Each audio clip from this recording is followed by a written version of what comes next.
माँ माँ को पहचान लिया। आरती जैसे ही अपनी कार से उतरी, ऑफिस के गेट तक पहुंची ही थी, तभी एक छोटे से बच्चे ने उसकी साड़ी का पल्लू पकड़ लिया। मम्मी, तुम मुझे छोड़कर क्यों चली गई? आरती अपना पल्ला छुड़ाकर बोली, अरे तू कौन और क्या कर रहा है? बकवास कर रहा है।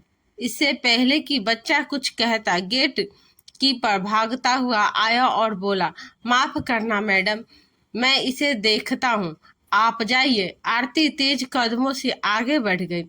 गेट पार कर आगे जाते समय उसने एक बार पलट कर देखा।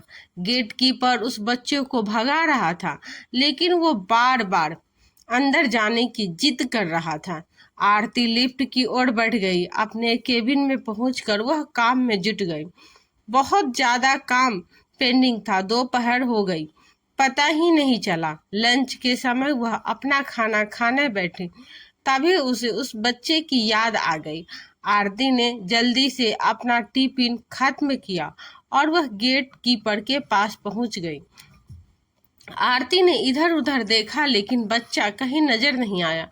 गार्ड भैया, वो बच्चा कौन है?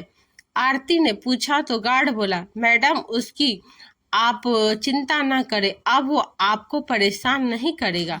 मैंने उसके बाप को उसकी शिकायत कर दी थी, वो उसे वहां से ले गया। वो ठीक है इसीलिए, लेकिन वो ऐसे क्यों बोल रहा था? आरती की उत्सुकता बढ़ती जा रही थी। गार्ड ने कहा, भले घर का बच्चा है मैडम, उसकी माँ गौरी इसी बिल्डिंग में साफ सफाई का काम करती थी।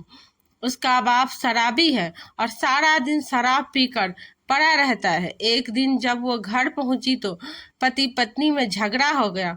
गौरी का सिर दीवार में लगा और वो चल बसी। अब ये बच्चा यही घूम घूम कर भीख मांगता है।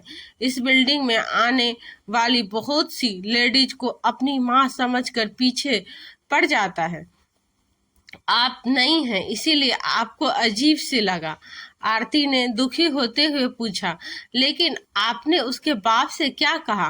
गार्ड बोला, मैंने उससे कहा कि अगर आज के बाद ये बच्चा यहाँ नजर आया तो मुझे पुलिस में पकड़वा दूंगा। वह उसे मारते हुए घर ले गया। दुख तो बहुत हुआ, लेकिन कर भी क्या सकते हैं, इसीलिए कि रोज कंप्लेन आती है। आरती बिना कुछ बोले अपने केबिन में आकर बैठ गई। वह एक गहरी सोच में पड़ गई। उस मासूम बच्चे का चेहरा बार बार उसके सामने आ रहा था। आज उसकी वजह से उस बच्चे की पिटाई हो गई।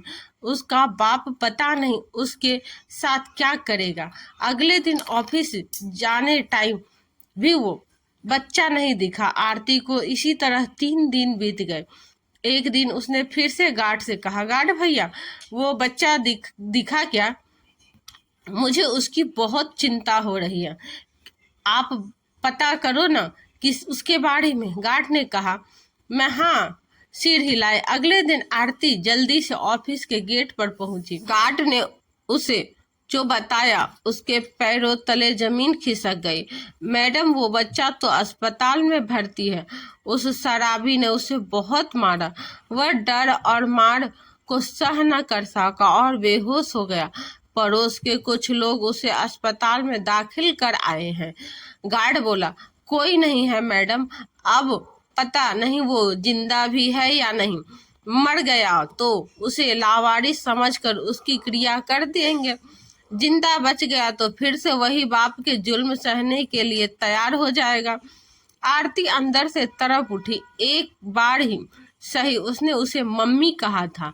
वह गार्ड से अस्पताल का पता पूछकर अस्पताल पहुंच गई। वहां उसने पता किया तो उसे एक सरकारी वार्ड में पाया। वह अभी भी बेहोश था। आरती ने डॉक्टर से पूछा। डॉक्टर बोला, मैडम कहाँ थी आप? ये बच्चा आपको कितना याद कर रहा था। अभी इसे नींद का इंजेक्शन दिया है। वैसे अब ठीक है, आपको अपने बच्चे का ध्यान रखना चाहिए। और इसे इतनी बेरहमी से किसने मारा? आरती वाली, वो मेरा बच्चा नहीं है, इसके बाप ने मारा है इसे। इसे कब तक होश आएगा? डॉक्टर से बात करके आरती वहीं बैठ गई। एक बार मम्मी बोलने से जो अनजाना सा रिश्ता बन गया था उसे निभाते हुए वह शाम तक बैठी रही। शाम को बच्चे को होश आया।